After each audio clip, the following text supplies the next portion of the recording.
Alright, one of the things that we're going to be looking at today is something called the chain rule. And I think once we get done looking at the chain rule, some of the notation that shows up in your books, in your formulas and things like that, begin to make a little bit more sense. As you saw in Bell work, we were looking at both first derivative and second derivative. And remember, the second derivative is just the derivative of the first derivative. We used the product rule here on these. But I was really curious for things like f of x, which was the quantity x plus 2, that quantity squared. And we wanted to start thinking about maybe there might be a trend. And as we're doing this, you'll notice that we use the product rule. We get here. I put the 1 on the end there to emphasize something. But if we start looking at this thing and say that we had x plus 2, the quantity squared, equaled f of x, you can see how that this 2 might be written down here in front, and we still have the x plus 2 part right there. What might have given us this value of 1? Well, see, the power here is still a first power, so there's a minus 1 on the power. Where would that 1 multiplier have come from? The prime of... The prime of just x plus 2? Isn't the derivative of just x plus 2 a 1? Yes. And then we look here at this one. We have g of x equals 2x plus 3, the quantity squared.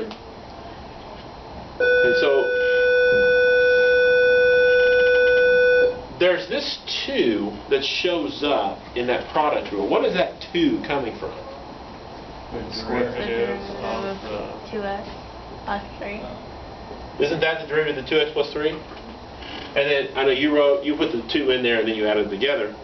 But would it make sense to say that the power 2 times the 2x plus 3 and then times the derivative of the 2x plus 3, 2, will that also produce this statement right here? Yes. Oh yeah, and this is still to the first power, right? Yes. Okay, what we call the chain rule in here is this piece right here. It's the derivative of this inner function. Guys, this is composition of functions. We compose 2x plus 3 into a function that is like an x squared. And so we take the derivative of the x squared part is 2 times that to the first. And then we have to take the derivative of the part that was composed in there, which in this case is 2. Let me give you another example of this. It's known as a chain rule. Suppose we have the function f of x is equal to 6x minus 2, the quantity cubed. Again, most of us probably do not want to multiply 6x minus 2 times 6x minus 2 times 6x minus 2, multiply all that out, and then get that polynomial. We would rather have another tool, and that's what this is about. So if we think about derivative, let's let u equal 6x minus 2. How's that work for you?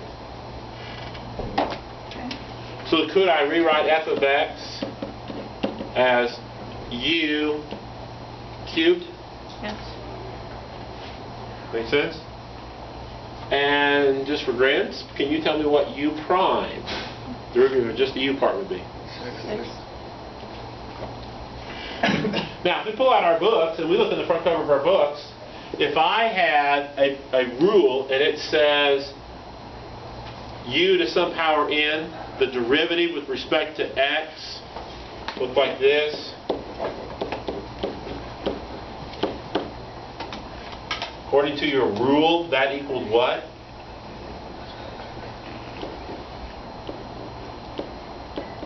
And it has one more thing out here on the end. What is it? Which is a chain rule effect. So for our purposes, the derivative, so what's the derivative of this? 6. Yeah.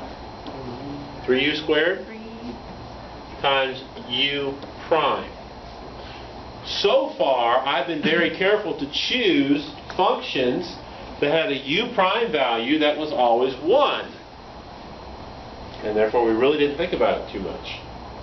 Well, that changes. We're broadening our world a little bit, and now we're going to begin to pick u prime values. No longer are they required to be 1. Let's put in the values. We have a u, we have a u prime. Is that correct? So let's substitute. Nope, not second derivative. F prime of x is equal to 3 times, now the u quantity is 6x minus 2, squared. What's u prime? 6. So it should be times 6 then. Should we multiply out the 6x minus 2, or is there an easier way? Well, that's a great question. Most of the time the answer to that question is no, we will not. Okay, that's nice. If we're taking the next derivative, we would. Occasionally, based on the context of our problem, the answer to that question is yes, we will multiply it out. But for right now, for this problem, we want 18 times the quantity 6x minus 2. That quantity is squared. Because eventually we'll go back to the ideas of, we want to find a value for slope with tangent lines to that problem. First derivative gives us a way to find all those different slopes at particular x numbers. Later we might want to say, where does a turn happen?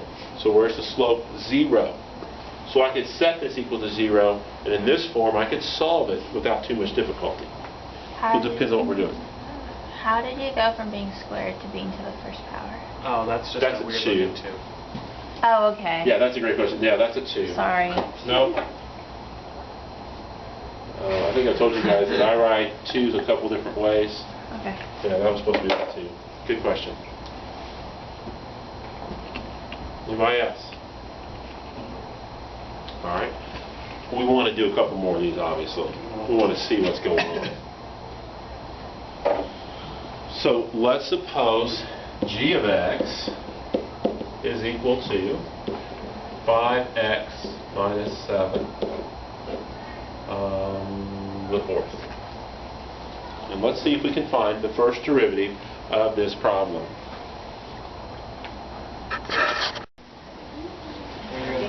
Yeah.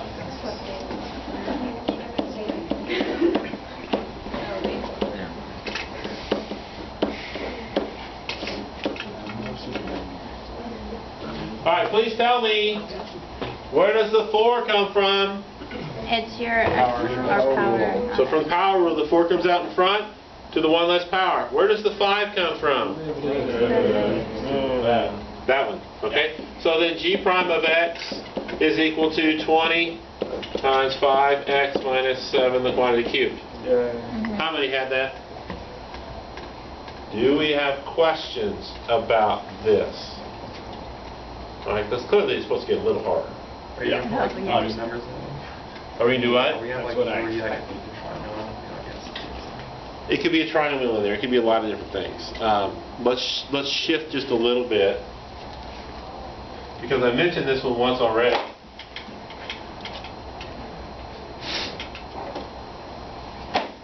Suppose that we had h of x equals e to the 5x.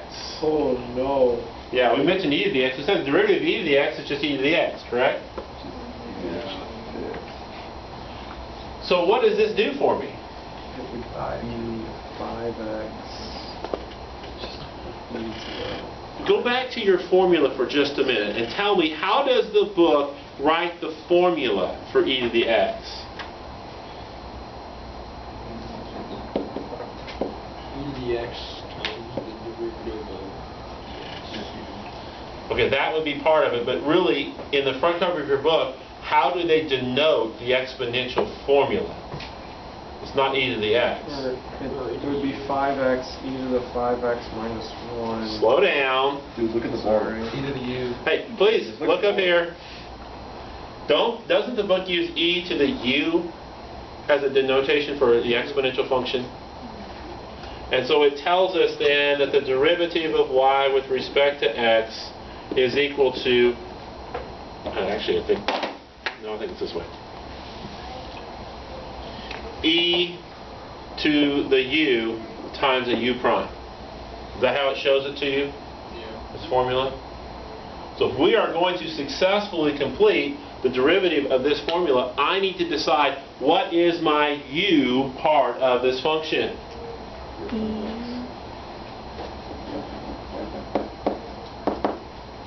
I heard a suggestion. Does everybody agree with 5x?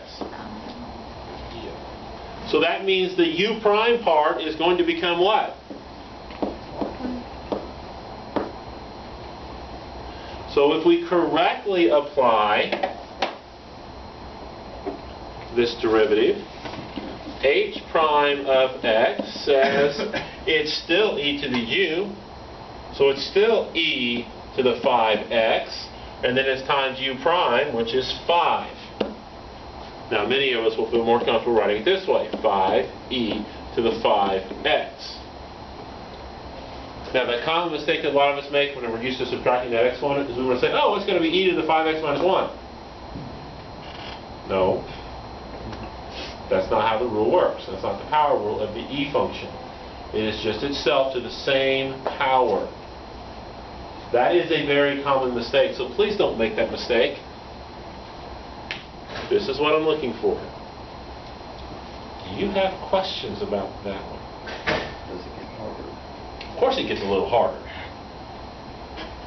I'm not sure we're quite ready for harder, but it does get harder. We'll see one later in the class. Now let's take this information and see what we can do with it. So again, you need to try y equals e to the 7x minus 2 power. See what you do with that one.